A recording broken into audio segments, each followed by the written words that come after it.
Hello everyone, welcome back to my channel. This video is going to be about भेल संहिता। Rule number 1, इसको relate करना है एक भेल बेचने वाले इंसान से जो साइकिल पे सुबह मॉर्निंग में जाता है, ठीक है। सेकंड, इस वीडियो को कम से कम 2 बार ही देखना है ऑल्टरनेटिव डे पे। आई मीन कि अगर आप आज देख रहे हो तो विदिन 24 आवर्स आपको एक बार ही और देखना है ना। अगर 24 आवर्स में नहीं हो पा रहा है तो विदिन 48 आवर्स तो आपको एक बार ही और सुनना ही सुनना है। चाहे आप 2x पे सुनो, चाहे आप चलते फिरते खाते पीते कैसे भी सुनो, लेकिन आपको विदिन 24 आवर्स या फिर 48 आवर्स एट मैक्स आपको सेकंड टाइम ये वीडियो सुनना है, मतलब देखना है या सुनना है एज पर योर विश। तो स्टार्ट करते हैं। सबसे पहले आता है भेल संहिता।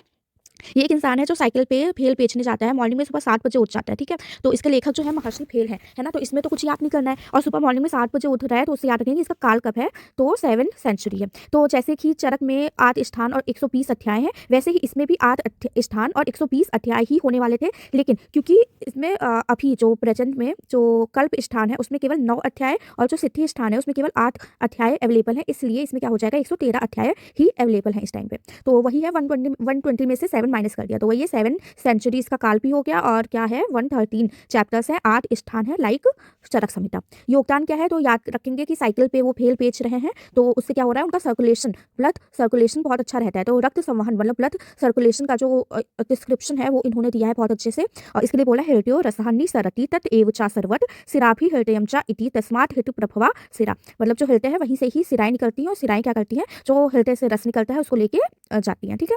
फिर हृदय में क्या पता है कि चक्र की और नाभि में सोम मंडल और सूर्य मंडल की स्थिति मानी है। तो इसको कैसे याद रखेंगे, तो क्योंकि इनका सर्कुलेशन बहुत अच्छा है तो इनके हृदय कैसा है, एकदम कोई चक्कर नहीं खाता, एकदम चक्का रहता है। कैसा रहता है, चकाचक रहता है इनका हृदय। तो हृदय में क्या है, चक्र है। तो याद रखेंगे जहाँ पे हृदय में चक्र पता है वहीं पे ही नाभि में सोम मंडल और सूर्य मंडल की स्थिति मानी गई है। मद्यपान, क्योंकि ये भेल बेचते थे सुबह से शाम तक, फिर शाम को कहते थे मुझे बहुत थकान होगी, बहुत प्यास लग रही है और मुझे हवा भी लग गई है ना। तो वो क्या करते थे, मद्यपान कर लेते थे, है ना। माँ से मध्य माँ से मधु में। तो मद्यपान इनका किस किस में काम करता था, तो तृष्णा में, मधुमेह में और वात व्याधि में। फिर 7 प्रकार के भस्म मेहों का वर्णन किया है। तो भस्म से याद रखेंगे भेल संहिता में ऐसा किया गया है। कुष्ठ को क्या है, 18 प्रकार के कुष्ठ होते हैं, उनमें से 9 साध्य मान लिए, 9 असाध्य मान लिए, सिंपल है ना। 7 प्रकार की प्रकृति के साथ में स्वभाव और काल को भी काउंट कर लिया। 7 टाइप्स की प्रकृति होती है, उसमें स्वभाव और काल को भी काउंट कर लिया।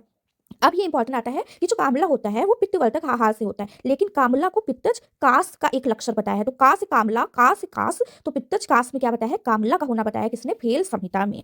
तो कामला की बात कहाँ पे आई, भेल संहिता में। तो ऐसे याद रखना, भेल बेचने वाले की बहन का नाम क्या था, कमला नाम था उसका, है ना। तो उससे क्या हो गया कि कामला का वर्णन बताया है पित्तज कास के लक्षण में। फिर आता है सूक नाश घृत का प्रयोग, किसमें बताया है, अब तंत्रक चिकित्सा में बताया गया। इंपॉर्टेंट है, कैसे याद रखेंगे, किसी पे तंत्र मंत्र विद्या करती गई है तो जो भेल बेचने वाला है वो देखता है कि इस पे कुछ तो तंत्र मंत्र कर दिया गया है, तो वो उसकी नासा में क्या कर देगा कि जो सूक वाला घृत है वो डाल देगा, है ना। तो तंत्र मंत्र के लिए नाक में क्या करती है, सूक वाला घृत डाल दिया।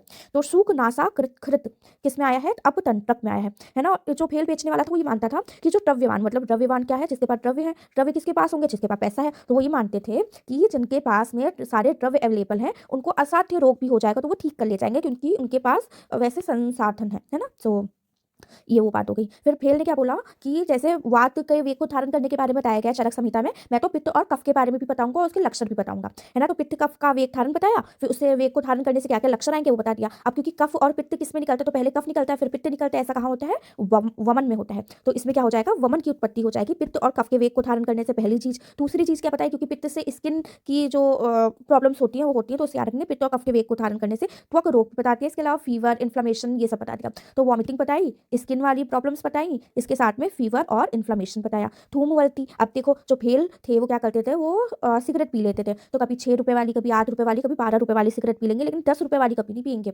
तो क्या है, 6 की पी लेंगे, 8 की पी लेंगे, 12 की पी लेंगे, लेकिन 10 रुपए की नहीं पियेंगे। प्रायोगिक धूमपान के काल कितने हैं, 8 ही माने गए हैं जो नॉर्मली माने गए हैं, है ना। प्रत्येक ऋतु में मैथुन का निर्देश किया है इन्होंने बोला जैसे सीक्वेंस होता है ना, सीक्वेंस में सोचो। सबसे पहले आता है हमारा क्या, शिशिर। शिशिर में कितना है, 1 वीक। तो 7 से शिशिर, 7 से 7 वैसे भी याद कर सकते हैं, बाकी 1 वीक है। फिर उसके बाद में आता है वसंत, तो उससे डबल हो जाएगा, तो कितना हो जाएगा, अब 14 डेज का तो कोई मतलब नहीं बनता, तो इन्होंने 15 रात्रि मान ली। ग्रीष्म में उसका डबल करके 1 मास हो गया। फिर आता है वर्ष, तो पहले देखो सबसे पहले आया शिशिर 7 डेज, बसंत 15 और ग्रीष्म में 1 मास हो गया, तो डबल होता जा रहा है। फिर वर्षा आई, वर्षा ने बोला नो, वर्षा ने बोला नो, तो 9 रात्रि हो गई। फिर उसके बाद में वर्षा के बाद में आके शरद, तो शरद में +1 और फिर हेमंत, हेमंत में अपॉन 2 कर देंगे, मतलब कि 5 दिन आ जाएंगे। तो हेमंत में 5 दिन, शरद में 10 दिन, वर्षा ने बोला नो, ग्रीष्म में 1 महीना, बसंत में 15 रात्रि और शिशिर में 1 सप्ताह, मतलब कि वही 7 डेज।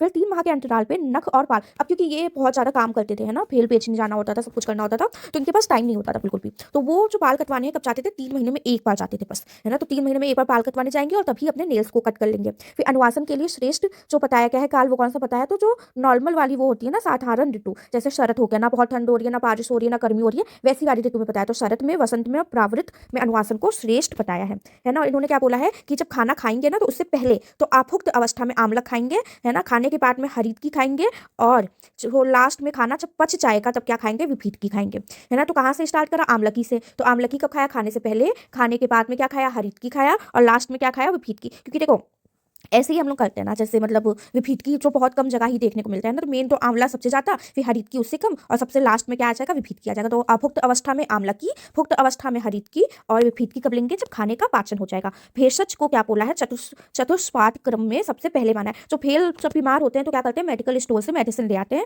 डॉक्टर्स के पास जाना उनके लिए बिल्कुल लास्ट वाली स्टेज होती है, तो अंतिम स्थान माना है डॉक्टर्स का। फिर आता है रसादी धातुओं के प्रतोषज विकारों का वर्णन करते टाइम पे इन्होंने गर्भ प्रतोषज विकारों का भी वर्णन किया। तो गर्भ में देखो, गर्भ आ रहा है ना, तो कितने बताया, भेल ने बताया है ना। फिर इसके लिए क्या बोला गया है, नरस इष्टि स्वरस्वतु व स्त्री व अपि पुरुष स्वरा, है ना। तो इतना इंपॉर्टेंट नहीं है, बस ये याद रखना कि गर्भ प्रतोषज विकारों का वर्णन किया है। जनपद उत्वंश को किस नाम से बताया है, तो जनमार शब्द से बताया गया है। और ऐसा बोला है कि वर्षा ऋतु में वर्षा ना होके जो नवंबर दिसंबर वाला टाइम होता है, मतलब हेमंत ऋतु का जो टाइम होता है, वहां पे अगर वर्षा हो जाए तो ये क्या है, मतलब अधिक वर्षा, ऑब्वियसली अधिक वर्षा हो जाए तो उसको क्या बोलते हैं, जनपद उत्वंश का पूर्व रूप माना है ये, है ना। और क्या है, जनपद उत्वंश में जैसे प्लेग आया था ना, जैसे कोविड आया था ना, वैसे ही पहले एक बार प्लेग आया था। तो प्लेग से मिलती जुलती एक सिचुएशन बताइए कि बहुत तेज तो पहले फीवर आएगा, है ना, फिर पतालिका नामक पीठिका होंगी, और कहाँ पे होंगी, कक्षा और वंशर प्रदेश में होंगी। तो पतालिका नामक पीठिका कहाँ होती है, जनपद उत्वंश में होती है, जो कि एक प्लेग काइंड की सिचुएशन से रिलेट किया है। किसने बताया है, तो जनमार जहाँ पे बताया गया, मतलब भेल संहिता, वहीं पे ये बताया गया है, ठीक है।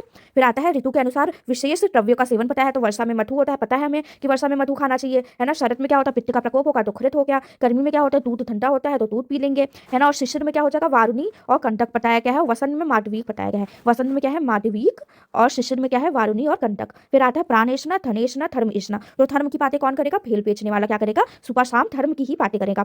और 10 स्थान ऐसे बताए गए हैं जहाँ पे प्राणों की विशेष स्थिति मानी गई है। तो पुरुषों का शुक्र हो गया, स्त्रियों का स्तन्य हो गया, है ना, रक्त हो गया। इसके अलावा क्या है, 3 दोष जैसे वात पित्त कफ, इसके अलावा 3 मल जैसे श्वेत शक्रत मूत्र और ऊष्मा, है ना। तो ऊष्मा हो गया, 3 मल हो गया, 3 दोष हो गया, स्त्रियों का स्तन्य, पुरुष का शुक्र और रक्त। इसमें प्राणों की विशेष उत्पत्ति स्थिति बताई गई है ना। यवागु कितने प्रकार की बताई गई है, तो 8 यवागु बताई गई है। तो ऐसे याद कर लो, भेल जब 8 बजे घर पहुंचता है शाम को, रात को, तो उसको खाने में क्या मिलता है, यवागु मिलती है। अगर वो 8 बजे घर पहुंचता है तो उसको घर पे यवागु मिलती है। अन्न कितना है, 12 प्रकार के। तो कैसे याद करेंगे कि ये जो भेल है वो क्या करता है, 3 टाइम खाना खाता है, 4 रोटी, तो 12 रोटी होगी ना। तो पत्ते अन्न कितने हैं, 12 प्रकार के हैं। 300 प्रकार के उपनाह माने गए हैं, बहुत इंपॉर्टेंट है। तो उपनाह का ऊ की तरह ही 3 हो गया, तो 300 प्रकार के क्या माने हैं, उपनाह माने हैं। वारुणी नामक मत्स्य से क्या बताया गया है, रक्त का प्रतोषक कारण माना गया है। वारुणी मत्स्य से क्या होगा, रक्त प्रतोषक कारण माना गया है इसको।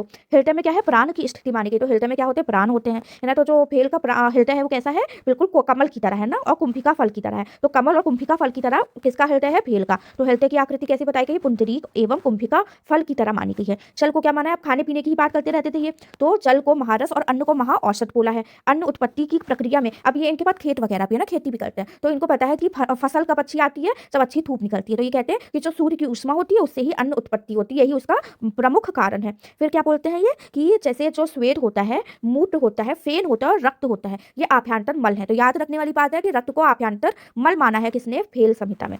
और बाहर निकले हुए स्वेद को, मतलब अवसाय हेमंबु को क्या माना है, बाह्य मल माना है। तो क्या हो गया, स्वेद, रक्त, मूत्र, फेन आभ्यंतर मल है, किसने माना, भेल ने माना है।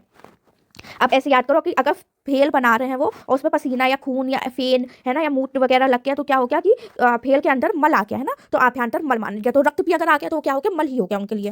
फिर आता है शंकर प्रस्तर, सेक, नारी, टोनी, जल, उद, कोष्ठ और कुति भेद से 8 प्रकार के स्वेद माने। तो 8 प्रकार के स्वेद किसने माने हैं, तो भेल ने माने हैं। तो भेल संहिता में 300 प्रकार के उपनाह माने हैं, लेकिन जो स्वेदन के प्रकार है वो 8 है। सभी पैटिक व्याधियों में स्वेदन बोला है कि नहीं करना चाहिए। वात की मेन चिकित्सा क्या है, भ्रंगन है, ऑब्वियसली बात है ना। पित्त में पी से पित्त, पी से परिशोधन, शोधन ही कर रहे हैं लेकिन परिशोधन करके फरमाया है। फिर आता है कफ में, क्या करेंगे, कफ में क्योंकि वमन कराते हैं तो वही है प्रक्षालन। और जो सन्निपात है उसमें विरेचन करने को बताया है। ये क्वेश्चन आ सकता है कि मैच तो कॉलम में, तो कंफ्यूजन हो सकती है कि पित्त में विरेचन तो नहीं है, तो नहीं है, है ना। तो सन्निपात में विरेचन बताया गया है, पित्त में परिशोधन बताया गया है, वात में प्रंखन, कफ में प्रक्षालन। फिर वातज, पित्तज, श्लेष्मिक, मांसज, मेतज, ऐसे अर्कुत के 5 प्रकार बताए गए हैं, भगंदर के 5 प्रकार बताए गए हैं, है ना। और वात, पित्त, कफ, सन्निपातज ग्रंथि के साथ में एक 5वीं स्नायु ग्रंथि का भी माना गया है कि ऐसी होती है। तो स्नायु ग्रंथि का वर्णन कहाँ आया है? तो फेल संहिता में आया है। स्नायु ग्रंथि का वर्णन कहाँ आया है? तो फेल संहिता में आया है। तो फेल पेज के जब वो वापस आया था, स्नान कर रहा था, तो उसने देखा कि उसको एक ग्रंथि हो गई है ना। तो स्नायु ग्रंथि कहाँ पे हुई है? फेल संहिता में हुई है और पांचवी मानी गई है स्नायु ग्रंथि। तो 5 प्रकार की ग्रंथि है ना। तो उपतंश के कितने प्रकार माने हैं? तो उपतंश में लेटर कितने हैं? 4 हैं। तो फेल ने बोला 4 लेटर 4 प्रकार, है ना, ऐसे करके बोल दिया। कौन कौन से प्रकार होते हैं? मूत्र, शुक्र, पूय, और इन तीनों के मिलने पे एक, है ना। फिर नेत्र में 7 प्रकार के अर्म पता है। अर्म कितने होते हैं? 5 होते हैं, लेकिन जो यहाँ पे नेत्र में बताया गया कितने बताया है? 7 बताया है। और अन्य दूसरी जगह पे होने वाले 4 अलग से बताए हैं अर्म। तो मतलब कि सुश्रुत में 5 प्रकार के अर्म पता है नेत्र में, लेकिन फेल संहिता में तो एक्स्ट्रा पता है, तो 7 टाइप्स के अर्म पता है नेत्र में, और अन्यत्र 4 प्रकार के अर्म एक्स्ट्रा माने हैं। 3 प्रकार की वितरथी मानी है। 3 प्रकार की क्या मानी है? वितरथी। और 4 प्रकार की अलची और रोहिणी मानी है। तो वितरथी कितने प्रकार की? 3 प्रकार की। अर्बुद कितने प्रकार के? 5। भगंतर 5, ग्रंथि 5, उपतंश 4, अर्म 7 भी हैं, 4 भी हैं, अलची 4, रोहिणी 4। अब क्योंकि ये पूरे दिन साइकिल चलाते थे, तो इनको क्या हो गया? इनको पीठ पे रोग हो गया। कौन से रोग हो गया? उपछारी और छारी। फिर आता है 20 कृमियों के वर्णन किया है, लेकिन अजीब अजीब से नाम रखे। क्या? मृचा, जरायुचा, लेवा, रूपका, पहुरूपका, काटचा, शिरोजा, शतमात्र का, है ना। तो कभी मिट्टी में पैर लग जाते थे तो हो जाता था मृचा। मृचा करके कैसे याद करो कि कभी नहाते नहीं थे, है ना, कभी जरायु लग जाता था, कभी लेवा मतलब कुछ लग जाता था, या फिर रूपका और बहुरूपका हो गया, है ना, शरीर पे हो जाएंगे, कभी सिर पे हो जाएंगे, ऐसे करके याद करो। मतलब एक आइडिया होना चाहिए कि ऐसे 20 प्रकार के अजीब से नाम वाली कृमि का वर्णन कहाँ बताया है? तो फेल संहिता में बताया है ना। फेल बेचते बेचते उनको कभी 20 प्रकार की कृमि लग जाती थी, अजीब अजीब नाम वाली। 7 प्रकार के श्लीपत पता है, 7 प्रकार के ही शुक्रतोष। शुक्रतोष नॉर्मली याद होते हैं, लेकिन यहाँ पे फेल संहिता में एक कम बताया है और 7 प्रकार के बताया। तो 7 प्रकार के श्लीपत, 7 प्रकार के शुक्रतोष और 7 प्रकार के ही क्या बताया हम लोगों को? नेत्र में अर्म रोग। फिर आता है कुछ विशिष्ट द्रव्यों के विशेष गुण बताया गया। जैसे मांस क्या करता है? बहुत ज्यादा मल का उत्पादक होता है। तथी क्या करता है? श्लीपत करता है। श्लीपत कितने प्रकार के? 7 प्रकार के श्लीपत होते हैं ना। तो श्लीपत किससे हो रहा है? तथी से हो रहा है। कितने प्रकार के हैं? 7 प्रकार के हैं। फिर आता है पिंडियाक। पिंडियाक से क्या होता है? ग्लानि। तो पिंड में क्या हो गई? ग्लानि हो गई। पिंड में क्या होगी? ग्लानि हो गई। फिर आता है तक्र। तक्र से क्या होता है? छपर। तक्र से क्या हो गया? छपर। तो ऐसे याद रखना, कोई तक्र लेके आ रहा था और छप से गिर गया, है ना। क्या लेके आ रहा था? तक्र लेके आ रहा था और छप से गिर गया। तक्र लेके आ रहा था और छप से गिर गया। मधु से क्या होता है? संधान होता है, पता है। सुरा से क्या होता है? तो जलजरी कारक होता है। तो मधु जो है अभी मतलब बहुत ही बार मतलब बहुत ज्यादा बार आ चुका है प्रीवियस ईयर में। ऐसा और संहिता में भी बताया कि संधान कारक होता है। सुरा भी जलजरी कारक होता है, चरक संहिता में भी बताया गया, तो ये कॉमन है।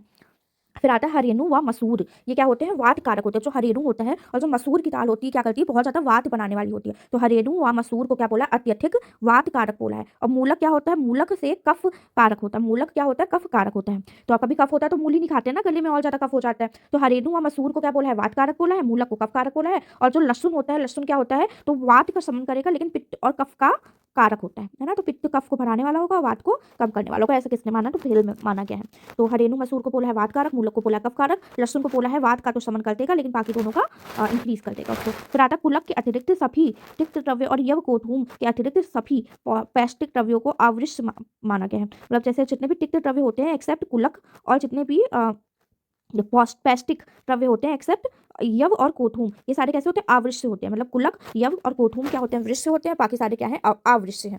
तो तिक्त द्रव्य जितने भी आवृष्ट से हैं एक्सेप्ट कुलक, और जो पौष्टिक द्रव्य हैं वो भी आवृष्ट से हैं एक्सेप्ट यव और कोथूम। ऑब्वियसली बात है, ये क्वेश्चन बहुत ही रियल चांस है कि पूछे यहाँ से। ये सब चरक संहिता से ही आता है ना। अनुपान का प्रहत वर्णन करते हुए प्रत्येक प्राणी को मांस का, प्रत्येक अन्न द्रव्य का और प्रत्येक शाक का पृथक अनुपान बताया। तो यहाँ पे अनुपान का इतना, अब देखो फेल संहिता फेल बेचते थे, कभी फेल बेचने देखो कम लोग फेल खरीदते हैं ना। आजकल तो लोग मतलब वैसी चीजें ज्यादा लेते हैं ना, थोड़ी सी असमझा है ना, तो फेल वगैरह तो कम ही खाते हैं, है ना। तो इसीलिए खाली टाइम में क्या करते थे? हर चीज़ का अनुपान लिखते रहते थे कि कुछ भी खाया इसको इसके साथ खाओ, इसको उसके साथ खाओ। तो सभी मांस का, सभी अन्न द्रव्य का, सभी शाक का अलग अलग इन्होंने अनुपान बता दिया। और क्या करा? क्योंकि खाली बैठे थे तो देख रहे थे सारे दूध वाले मिलावट कर रहे हैं, तो बोला कि जितने भी दूध है सारे अभिसंधि हैं, है ना। और गाय का तो उसमें तो बहुत ज्यादा मिलावट होती है, तो गाय का दूध भी अभिसंधि बता दिया। तो सभी प्रकार के दूध को अभिसंधि माना है, उसमें भी जो गाय का दूध है ना वो विशेष रूप से अभिसंधि माना है। तो सर्वदुग्ध अभिसंधि कव्यम तेभ्यो विशिष्यते, ये क्या बोला है? किसने बोला है? फेल ने बोला है। शरीर को मैथुन क्रिया का मूल और फल माना है। तो इन्होंने क्या बोला कि जो मैथुन क्रिया होती है वो उसका मूल है ये शरीर, और उसका फल भी है ये शरीर। तो मूल और फल किसका है? शरीर जो मैथुन क्रिया का है। किसने बोला? फेल ने, है ना। तो भा और माँ पास पास ऐसे लगता है ना, तो उससे याद रखो मैथुन के बारे में ये लाइन बोली गई है। क्या है? रति मूलम शरीरम, ये शारीरस्य रतिफलम, है ना। तो ये किसने बोली है? फेल संहिता में बोली है। फिर पुंतरीक कुष्ठ के फूटने से ऋष्य जिह्वा, और ऋष्य जिह्वा के फूटने से काकरक कुष्ठ की उत्पत्ति मानी है। तो पी आर के याद रखेंगे, पी आर के। तो पुंडरीक के फूटने से ऋष्यचिव्या, और ऋष्यचिव्या के फूटने से काकरक। तो पी आर के ये किसने बताया है? तो फेल ने बताया है ना। तो प्यार की बातें कौन करता था? फेल। तो फेल क्या करते थे? प्यार की बातें करते थे। तो पी आर के फिर आता है प्रकृति और प्रभाव भेद से प्रमेय के 2 प्रकार बताएं। तो भस्म में तो बताए हैं ना, 7 प्रकार के भस्म में बताए हैं। उसके अलावा प्रकृति और प्रभाव भेद से प्रमेय के 2 प्रकार और बताए गए हैं। प्रकृति और प्रभाव भेद से प्रमेय के 2 और प्रकार बताए गए हैं। और निरंतर गीत, अब जब वो बेचने जाते थे तो क्या करते थे, गाने वगैरह गाते रहते थे। फिर उनको लगता था अरे यार मैं गाना गा रहा हूँ, कोई मुझे पागल समझेगा। तो निरंतर गीत गाते रहना, ये उन्होंने उन्माद का लक्षण बताया है। उसमें भी कौन से उन्माद का, तो पित्त उन्माद का। कौन से उन्माद का, पित्त उन्माद का। तो ऐसे याद कर लो कि उन्होंने अपना जो गीत गाना सीखा था वो अपने पिता से सीखा था, लेकिन फिर उन्होंने सोचा ऐसे गीत गाते हुए जाऊंगा तो पागल लगूंगा, है ना। तो इसीलिए उन्होंने गीत गाना बंद कर दिया। रक्त मास वसा अष्टि मच्चा शुक्र अग्नि मूत्र पुरीष 90 वर्ष की आयु के बाद में मंद हो जाते हैं। तो वही चीज़ है, रस रक्तम ततो मासम, है ना। तो रक्त हो गया, मास हो गया, अष्टि मच्चा, शुक्र, इसके अलावा मूत्र पुरीष, अग्नि, वसा, है ना। ये सारे कब है, कब किसके बाद मंद हो जाते हैं, तो क्योंकि ये फेल बेचते थे, इसमें साइकिल चलाते थे, तो ये 90 वर्ष तक ये जो है नॉर्मल रहेंगे। फिर 90 वर्ष के बाद तो ऑब्वियस सी बात है ना, धीरे धीरे मंद होने लगेगा सब कुछ। तो रक्त मास वसा अस्थि मज्जा शुक्र अग्नि मूत्र पुरीष, ये 90 वर्ष की आयु के बाद मंद हो जाते हैं, किसके, तो फेल के। फिर रस की महत्ता बताते हुए बोला, पुरुषो रस जन्मा रस जीवी रस ज्वलनो रस समाधिको रस सीवन चा भवति, है ना। तो रस की महत्ता बताई गई है ना। उसमें क्या बोला, पुरुषो रस से जन्म होगा, रस से जीवन होगा, रस में जलेगा, जो भी है ना, समाधि ले लेगा, और जो भी है ना, मीनिंग मुझे नहीं समझ आ रहा, मतलब ऐसे ही कुछ तो मीनिंग होगा। और मैं कोई ऐसी वो नहीं हूँ, मैंने बस अपने रिवीजन के लिए वीडियो बनाई है, तो अगर किसी को हेल्प होती है तो वाई नॉट।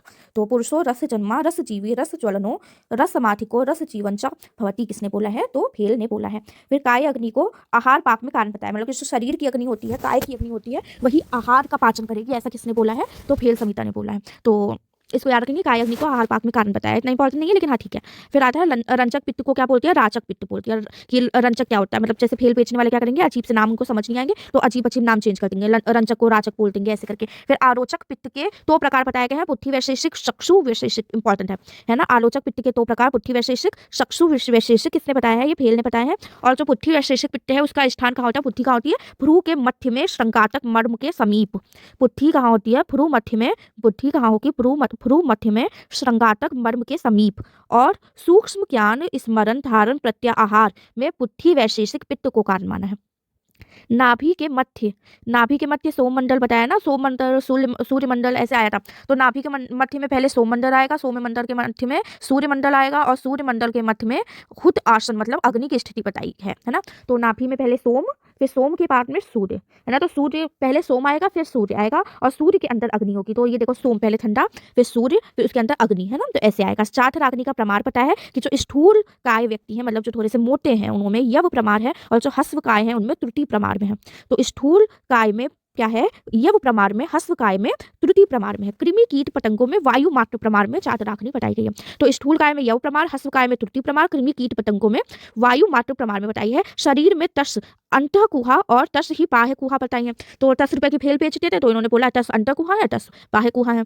गर्भ के प्रथम उत्पत्ति के संदर्भ में हृदय की उत्पत्ति, अब क्योंकि हृदय के बारे में इन्होंने ब्लड सर्कुलेशन बताया है, रस के बारे में अच्छी अच्छी चीजें बताई हैं, तो गर्भ में प्रथम उत्पत्ति के संदर्भ में हृदय की प्रथम उत्पत्ति को पाराशर का, और चक्षु की प्रथम उत्पत्ति को काश्यप का मत पता के शेष जो चरकवत है वही माना है। मतलब जैसे चरक संहिता में बताया ना कि किसने क्या माना है प्रथम उत्पत्ति के रिलेटेड, तो वैसे ही सेम रखा है, बस पाराशर का बोल दिया कि हृदय में बताया है, और जो काश्यप है उन्होंने क्या बताया, चक्षु बताया है, ऐसा बोल दिया, है ना। इतना इंपॉर्टेंट नहीं है, बस रीड कर लो। फिर आता है गर्भ का पोषण केटारी कुल्या न्याय से होता है। तो केटारी कुल्या, अब क्योंकि ये खेती भी करते थे तो वहाँ पे केटार कुल्या ये सब भी बनाते थे, तो गर्भ का पोषण किससे बताया, केटारी कुल्या न्याय से बताया है। शौनक के अनुसार गर्भाशय में क्या होता है, शौनक ने बोला है कि जो यूट्रस होता है उसमें ऊपर की तरफ सिर होता है, भारद्वाज ने बोला है कि नीचे सिर होता है, और पुनर्वसु आत्रेय ने बोला है कि तिर्यक अवस्था में सिर होता है। तो शौनक ने कहा बोला, शौनक में ओ आ रहा है ना, तो ओ मतलब ऊपर है। भारद्वाज ने भारीपन कहाँ होगा, नीचे होगा, तो नीचे से हो जाएगा आवाक सिर मतलब नीचे है, और जो आत्रेय उन्होंने क्या बोला, तिर्यक बोला। तो शौनक के अनुसार उल्थु सिर, भारद्वाज के अनुसार आवाक सिर, और पुनर्वसु के अनुसार तिर्यक अवस्था में रहता है।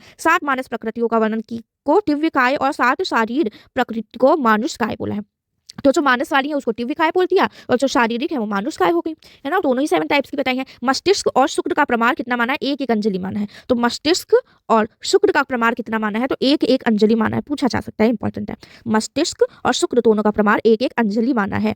फिर आता पुरुष के शरीर में 16 आध्यात्मिक देवताओं की स्थिति मानी है। तो कितने देवताओं की स्थिति मानी है पुरुष के शरीर में, तो 16 आध्यात्मिक देवताओं की स्थिति मानी है पुरुष के शरीर में। मस्तिष्क और शुक्र का प्रमाण 1-1 अंजलि माना है, पुरुष के शरीर में 16 आध्यात्मिक देवताओं की उत्पत्ति मानी है। गर्भिणी में किसकी उत्पत्ति कब बताई है कि 7वें महीने में होगी, लेकिन चिकित्सा के लिए इसमें त्रिफला चूर्ण को शशक ऋतु में मिलाकर लेप करने का निर्देश है। ऐसा ही सिमिलर किसमें आता है, तो चरक संहिता में आता है ना। तो गर्भिणी के किसमें, मतलब गर्भिणी में जो किस है उसकी उत्पत्ति 7वें महीने में होगी, और चिकित्सा के लिए इसमें त्रिफला और शशक रुधिर का लेप करने को बोला है। और तुरंत जो सत्य चाट पालक है उसके लक्षणों को देख के उसकी आयु का अनुमान लगाया जा सकता है ना। तो जो मतलब फेल बेचने वाले होते हैं वो क्या करते हैं, बच्चे को देखते हैं, कहते हैं अच्छा ये ऐसा है तो ये ऐसे काम कर रहा है तो इसकी देखना आयु बहुत लंबी होगी ऐसे करके, है ना। तो इसी प्रकार से युवा अवस्था के लक्षणों को देख के उसकी कितनी लाइफ स्पैन होने वाली है ये बता देगा वो, कि इसके काम अच्छे नहीं है, देखना जल्दी ही निपट लेगा ऐसे करके वो बोल देता है, बता देता है ना। तो कौन, फेल।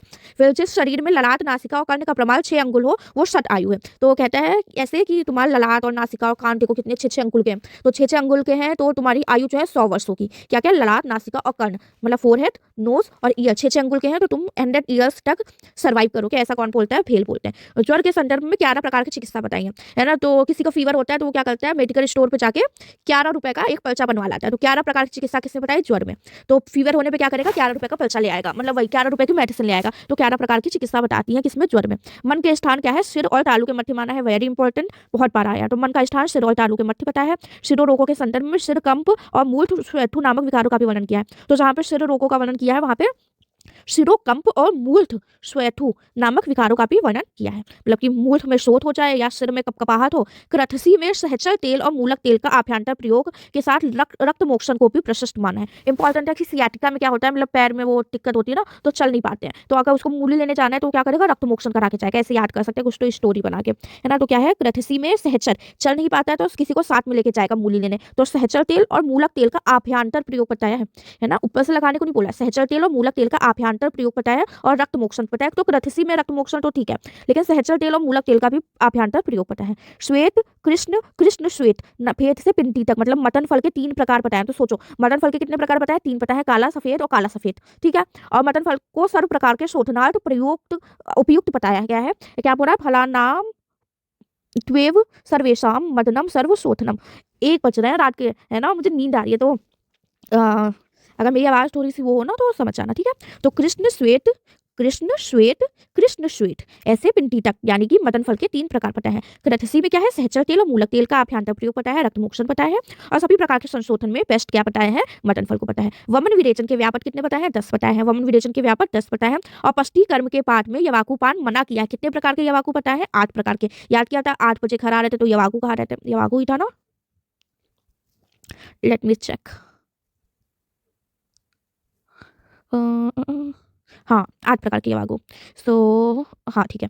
तो पष्टी कर्म के प्रकार यवाकुपान मना किया है, और यवाकु कब खा रहे थे, 8 प्रकार के यवाकु खा रहे थे। प्रत्येक 4 मास के अंतराल पे एक बार पष्टी का प्रयोग करने वाला व्यक्ति सर्व रोगों पे विजय प्राप्त कर लेता है, ऐसा फेल ने बोला। तो फेल में 4 लेटर है, तो वो कहता है कि 4 महीने में एक बार तो पष्टी करानी ही चाहिए।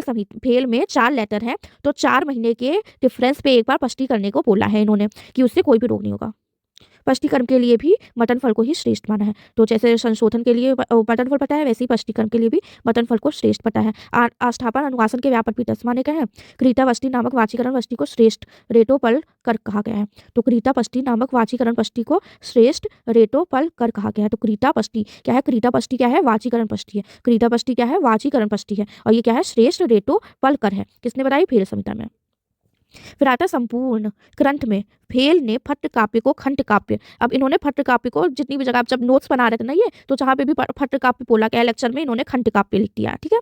फिर आता फेल संहिता के कुछ विशिष्ट अध्यायों के नाम क्या है, अत्य अशीतीय अध्याय, चतुष्पाद फिचक चितीय अध्याय, खार पुरुषीय अध्याय, ऋतु विभागीय, भोजन विधीय, रोग प्रकृति विनिश्चय, ऋतु विमान, स्वष्टि इंद्रिय, छाया अध्याय, शेष अध्यायों का नाम चरक अनुसार है। मतलब ये तो कुछ अलग से नाम है तो वो लिखे गए, तो रीड कर लेना, इतना इंपॉर्टेंट नहीं है। भोजन की विधि बता दी, अत्याशीति बता दिया, कार पुरुषी बता दिया, ऋतु विभाग, ऋतु विमान, ऋतु विभागीय भी है, ऋतु विमान भी है, स्वस्त्य अयनम इंद्रिय करके कुछ है, और छाया अध्याय है ना, रोग प्रकृति विनिश्चय अध्याय है, चतुष्पाद फिसक चिटी अध्याय है। तो ऐसे करके नाम है, तो बार रीड करना तो याद हो जाएंगे, मतलब याद तो नहीं ही करना ना, ठीक है, तो रीड कर लेना केवल अगर चाहो तो, बाकी यू कैन लीव ऑल्सो। फिर आता है अश्वत्थ मूल आदि मोदक। तो अश्वत्थ मूल आदि मोदक किसमें देते हैं, मोदक है क्योंकि, है ना, अश्वत्थ करके कोई वो आता है, नाम आता है, वो कर्ण रोग में देते हैं, लेकिन यहाँ पे क्या है, अश्वत्थ मूल आदि मोदक है। तो मोदक किसमें देंगे, राची अक्षमा में देंगे। पिपली वर्तमान किसमें देंगे, ये भी राची अक्षमा में देंगे। शतपाक मठुक तेल, अगर मठुक के तेल को 100 बार पाक कर लिया तो वो भी राची अक्षमा में देंगे।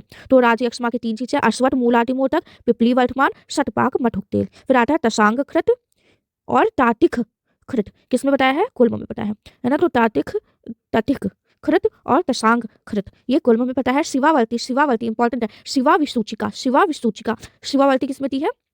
तो विसूचिका में की है।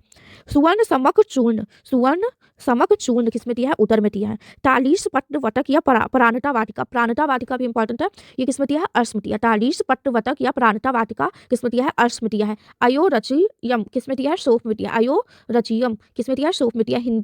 हिंकू पंचमम किसमें दिया है? हृदय रोग में दिया है। वल्लभक कृतम किसमें दिया गया है? तो वो भी हृदय रोग में दिया गया है। ठीक है, तो क्या क्या हो गया देखो, अश्वत्थ मूल आदि मोदक राजी अक्षमा, तो राजा को क्या देंगे? अश्वत्थ मूल की मोदक बना के देंगे। और वर्तमान कर रहे हैं तो वो भी राजा को देंगे। और 100 बार पाक कर रहे हैं मठुक तेल का तो वो भी राजा को देंगे। 10 अंग में क्या हो गया? कुल्म हो गया। तठीक आके क्या हो गया? कुल्म हो गया। शिवा क्या है? शिवा को सुई लगनी है तो विसूचिका, शिवा विसूचिका। सुवर्ण समक चूर्ण, तो ऐसे मतलब पेट के चूर्ण वगैरह आते हैं ना, तो ऐसे ही आते हैं नाम, सुवर्ण समक चूर्ण, कायम चूर्ण, ऐसे करके। तो उदर रोग के लिए बताया गया है। तालीस पट्ट वचक वटक और प्राणता, तो प्राण कब निकल जाते हैं? जब किसी को अर्श हो जाता है ना, तो उसमें क्या करेगा? तालीस पट्ट वटक का प्रयोग करेगा। तालीस पट्ट वटक का प्रयोग करेगा अर्श में। अयो कब बोलते हैं? अयो कब बोलते हैं? जब किसी को स्वेलिंग होती है बहुत ज्यादा, कहते हैं हॉक देखो कितनी ज्यादा स्वेलिंग होगी, तो अयो कब बोलेंगे? जब किसी को सोफ हो जाएगा। हिंगू पंचम वाला किसमें आएगा? तो हृदय रोग में। तो फेल जब देखते थे किसी को हृदय में मतलब कि कुछ हृदय में रोग हो रहा है तो कहते थे कि तुम्हें गैस हो रही है, तो हींग डाल के फेल दे देते थे, हींग वाली फेल देते थे हृदय रोग को। और वल्लभक कृत, तो फेल है उनके हृदय में क्या है? वल्लभ, तो फेल के हृदय में क्या है? वल्लभ पाई। तो अश्वत्थ मूलादि मोदक राजा को दी। पिपली वर्तमान राजा को दी। शतपाग मठुकते राजा के लिए। 10 अंग में कुल्म, तथिका के कुल्म, शिवा विसूचिका, सुवर्ण समक चूर्ण उदर रोग में। तालीस पट्ट वटक प्राणता वाटिका किसमें? अर्श रोग में। अयो का बोलेंगे तो सोफ में बोलेंगे। हिंकू पंचमक पंचमम किसमें है? हृदय रोग में है। और वल्लभक कृतम किसमें है? हृदय रोग में। सो मेक श्योर कि ये जो लेक्चर है ये आप मुझसे कम से कम एक बार और देखो विद इन 48 आवर्स या 24 hours. It's very important to retain. और जब भी आप ये एक बार और देख लोगे ना तो आपको लगेगा, आपको खुद भी फील होगा कि आप जो है, जब टाइम आने वाला होगा ना कि मतलब पीजी का कुछ आने वाला है, मतलब डेट आ गई या कुछ भी, तो उसके 1 मंथ पहले या कुछ तो ऐसे पहले थोड़ा सा रिवाइज कर लोगे ना तो काम चल जाएगा। इसके बाद में हम लोग हारित संहिता करने वाले हैं। ठीक है, तो I will see you in my next video.